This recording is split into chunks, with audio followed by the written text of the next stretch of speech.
Good morning, good morning, good morning, everyone. Welcome to another episode of Spilling Tea. I'm your host, Tiffany Daniels. We're going back to that horrible world this morning known as the JRC, but before we do, a rant and the usual disclaimers. So, you all know I took Monday off, right? It was actually approved in the system.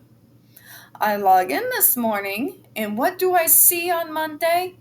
No call, no show. Yeah.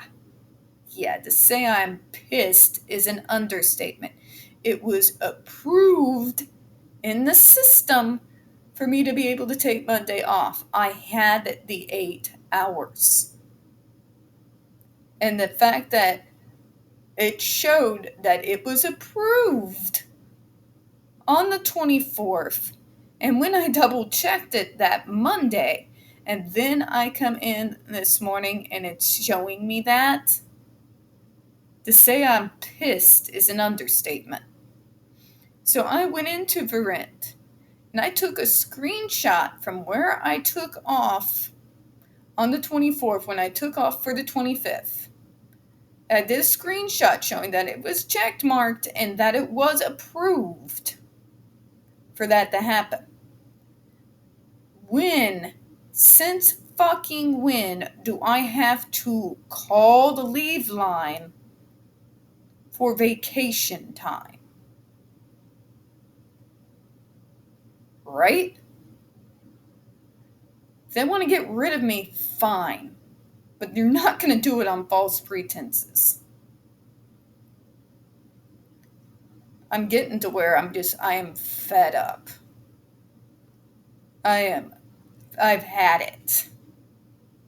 I never had this kind of problem before we switched over to this new scheduling system. And all of a sudden it's just saying no call, no show all the time. I've about had enough. Do I want to retain and hold on to this job? Is it a good company to work for? Yes. But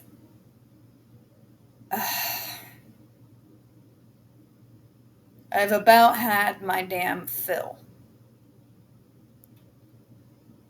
But now, folks, for the usual disclaimers. In the description box, you're going to see the link to the article, The Judge Rotenberg Educational Center Doesn't Want You to Read. It is written by NeuroClastic, a small non-for-profit started by autistics for autistics, wherein they interviewed over 900 ABA professionals from all over the world in regards to the JRC's quote-unquote behavioral treatment program. In fact, the JRC doesn't want you to read this article so much they have threatened NeuroClastic with a defamation lawsuit if they do not remove the article from their website. NeuroClastic has refused. So, folks, if they're willing to threaten a small non-for-profit that doesn't even bring in $10,000 a year, there's something in there they don't want you to read. So please share on all your social media and let's make it viral. You're also going to find NeuroClastic's public statement on the matter. And in the description box, you're going to also find a link to their GoFundMe. We are crowdfunding, folks, just in case the JRC has the balls to see through with their threat. And we kind of hope that they do, because we want them fucking answerable for the atrocities that they commit against people with disabilities every single day. You're also going to see links in regards to the Agape boarding school situation. Agape boarding school is a Christian boarding school for troubled teens out in Stockton, Missouri. They currently have 19 lawsuits pending against them with accusations of abuse, sexual abuse, starvation, and torture. In fact, this particular school is getting a little bit of notoriety, but unlike the JRC, I have so far not come across anything where they have said anything in the defense of themselves. I am looking, folks, and as soon as I find it, I'll have it on this channel. Please go to the links, read the articles, and share on all your social media. You also have the other pertinent links to the Stop the Shocks campaign, including Autistic Hoya's massive archive on the subject, the templates, and the ever-present self-explanatory change.org shut the Judge Rotenberg Center down petition.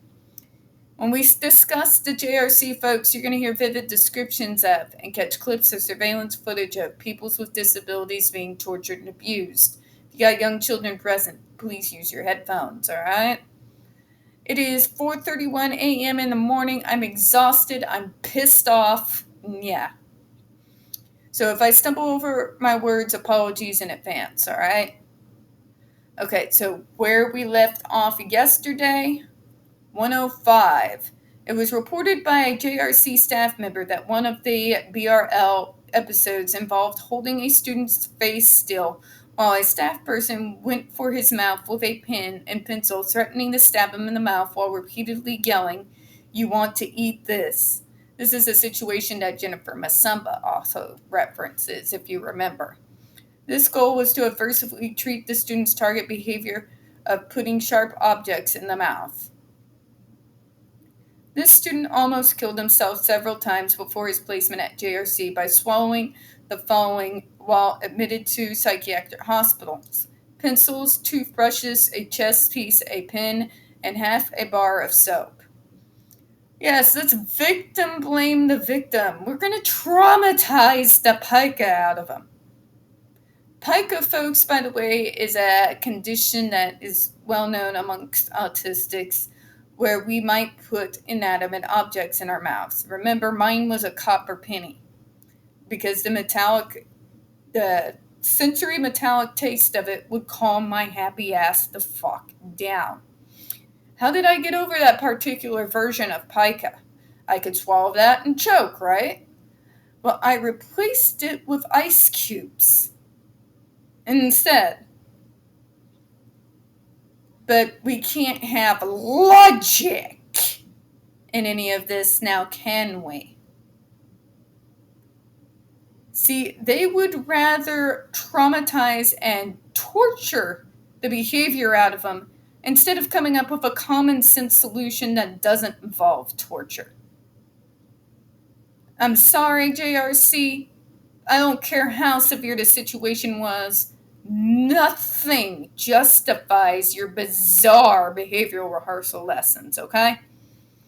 But let's see their more bullshit. He was admitted to JRC in April 1992 and successfully avoided swallowing any harmful item for 11 years until December 2003, where he swallowed an X-Acto knife which had to be removed from his stomach through surgery. Again, they want to shock and awe you with these examples, folks. It's shock and awe. What is it meant to do? Well, maybe that's what has to be done. They have to be... You ever hear that term, scared straight? Those teenage boot camps that they put kids through? It's garbage, folks. It's fucking garbage, all of it. All of it. We should be treating mental health issues and conditions like this, not trying to scare it out of them, because that's going to have repercussions in the future. This doesn't teach anyone to not swallow things. It just traumatizes them to the point that they won't do it for a time, but after they get out of there, what do you think's going to happen? The best thing to do is to instead replace it with something else that is safe. Ask the person who has the diagnosis of pica what they are doing exactly. Is it a sensory thing? And if so, what is a non-lethal alternative as opposed to traumatizing it out of them? And moving on. The wording for his BRL is, which do you want to swallow the knife? Do you want to exhibit an inappropriate behavior? This is done as a verbal reminder of what behavior the intervention is being arranged for. Oh, for fuck's sake, you're justifying your insanity. Really? You're using threatening behavior on a fucking student. You are an adult. They are the child. It is intimidation and trauma. Nothing else. do not try to dress it up and justify yourselves to me when there are other alternative solutions that do not require you to harm the student. The procedure is only used for such a low-frequency, high-intensity behaviors when just one incident can be life-threatening. Again, I don't give a shit, JRC. There are other solutions. Just because you don't want to fucking acknowledge them doesn't mean they don't exist. Just because you don't want to acknowledge them doesn't mean they don't work. They obviously do. I have not put a copper penny in my mouth since about the second fucking grade, okay? It works when you provide a non-lethal alternative that will take care of the sensory issue, get my ass calm, but not threaten my life or to make me choke. And why are they swallowing these items? There's another thing that they don't want to discuss. If he had no issues, but all of a sudden he decided to swallow a fucking X-Acto knife, we're not stupid, people. It makes you fucking wonder, why did he feel the need to? Was he perhaps feeling suicidal because you fucking shock him and starve him and sleep deprive him? Not to mention, folks, Pica rears its angry little head when we are at our most stressed, anxiety-ridden, and our most paranoid states. Just like any other autistic trait that comes out to haunt us during these times. So you have to fucking excuse me if I don't think this is a good enough reason to scare the shit out of a student. It is pure intimidation and control. Don't try to tell me anything different. Oh, here's where they're going to tell us it's very successful because they scared him to death. The treatment has been very successful with this student who has not swallowed a harmful substance since he swallowed the X-Acto knife in 2003, is now enjoying it again in his in-school independent job in JRC's maintenance department. Oh my fucking God, he doesn't even get to get out of there. There's a lot of problems with this particular paragraph, folks, but let's go over it. So again, pica is a particular subcategory inside autism that not everyone has. I was one of the individuals that did. And it's a sensory thing, folks. It's a form of self-regulation when we are overwhelmed sensory-wise. It's where you put something in your mouth that is an inanimate object of some type. I did it because that copper taste would calm my happy ass down and actually be able to focus on that taste instead of what was causing my sensory issues to go freaking nuts. Okay? That's what I used it for. And to use myself again as an example to change that up. So I'm not going to be choking on a freaking penny. That was replaced with what would taste like a metallic taste of ice cubes instead, which is decidedly not lethal.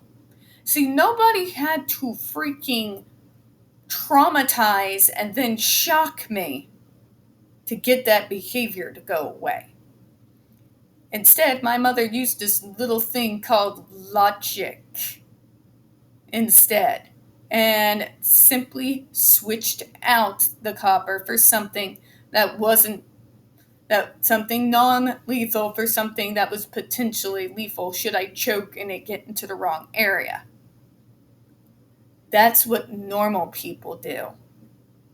What the JRC does is take a worst case scenario like this right here and then proceed to tell you that we had to, in order to stop him, he was going to kill himself.